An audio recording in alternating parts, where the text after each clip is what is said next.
네, 오늘도 우리 열왕기하 말씀으로 우리 하나님 음성 듣도록 하겠습니다. 오늘 말씀은 열왕기하 22장 1절에서 20절 말씀입니다. 이 본문을 중심으로 개혁의 종착지는 말씀입니다 라는 제목으로 오늘 주님 말씀 나누겠습니다. 오늘은 남유다의 요시야 왕에 대한 말씀입니다. 그의 부친은 아몬이었습니다. 아몬은 하나님 보시기에 악을 행했습니다. 그러다가 신복들의 반역으로 통치 2년 만에 살해당하고 맙니다. 암몬의 아들 요시야가 이어서 왕이 되었죠. 근데 요시야가 왕이 될 때 나이가 8세였습니다. 너무 어렸습니다. 이럴 때 보통 그의 모친이 섭정을 하게 됩니다. 그의 모친은 여디야라는 사람인데 아다야라는 사람의 딸이었습니다. 아다야는 레이지파 사람이었죠. 레이지파 사람의 딸이었기에 어머니는 경건했을 것입니다. 그는 요시야 아들에게 하나님을 경외하도록 가르쳤을 것입니다. 그래서 요시야는 31년 동안 통치하면서 다윗과 버금갈 정도로 하나님 앞에서 경건한 왕이었습니다. 특별히 그는 16세 때 하나님을 찾았고 20세 때 이스라엘 전 지역에서 이방 우상을 다 부숴버립니다. 놀라운 개혁을 합니다. 그리고 26세 때 여호와의 성전을 수리하게 합니다. 그동안 성전을 잘 관리하지 못했기 때문에 그렇습니다. 성전은 하나님이 계신 왕궁이죠. 하나님을 만나는 곳입니다.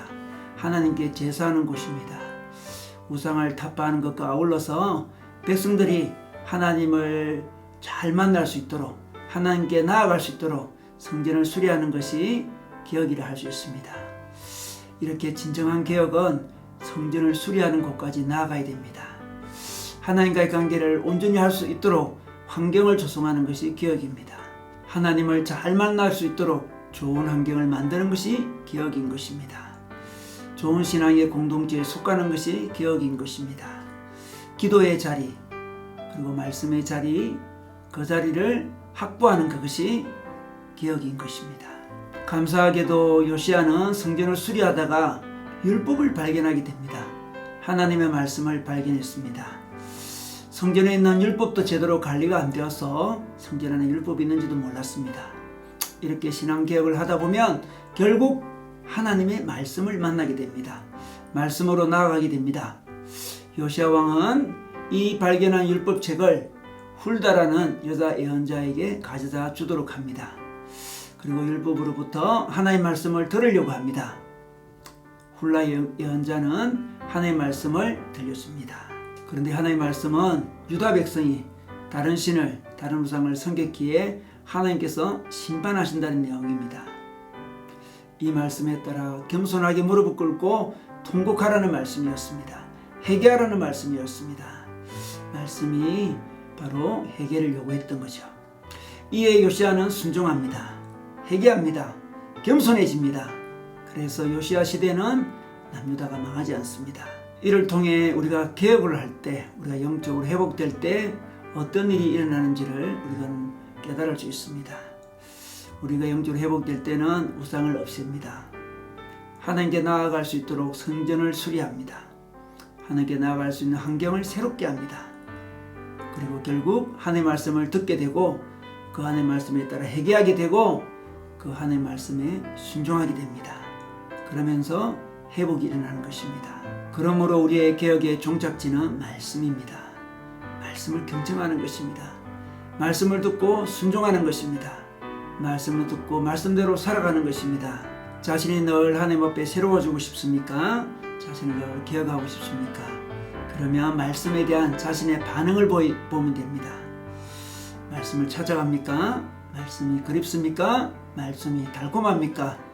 말씀에 감동이 있습니까?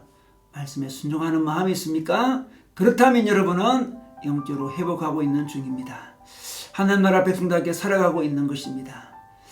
그렇지 않고 말씀이 멀리 있다면, 말씀을 가까이 하지 못한다면, 말씀을 들을 환경이 없다면, 말씀을 들어도 감동이 없다면, 말씀에 대한 깨달음은 조금 있으나 조그만 감동은 있으나 순종하고 있지 않다면 여러분은 지금 영적으로 퇴보하고 있는 것입니다. 요시야는 말씀을 듣고 순종하는 말씀의 왕이었습니다. 그래서 다윗 다음으로 경건한 왕이 되었습니다. 멸망해가는 남유다를 잠시이지만 다시 살리는 마지막 불꽃 같은 삶을 살았습니다. 저희들도 하나님 나라의 마지막 불꽃 같은 삶을 살면 좋겠습니다. 그러기 위해 말씀으로 나아가기를 바랍니다. 우리의 영적 습관을 새롭게 하여 말씀을 듣고 말씀에 반응하고 말씀에 순종하기를 바랍니다. 그래서 오늘도 하나님 나라 백성답게 하나님 나라를 증거하는 삶, 자신의 가정과 교회를 더욱 새롭게 하는 역할, 개혁하는 역할 잘 감당하시기를 주님의 이름으로 축원합니다.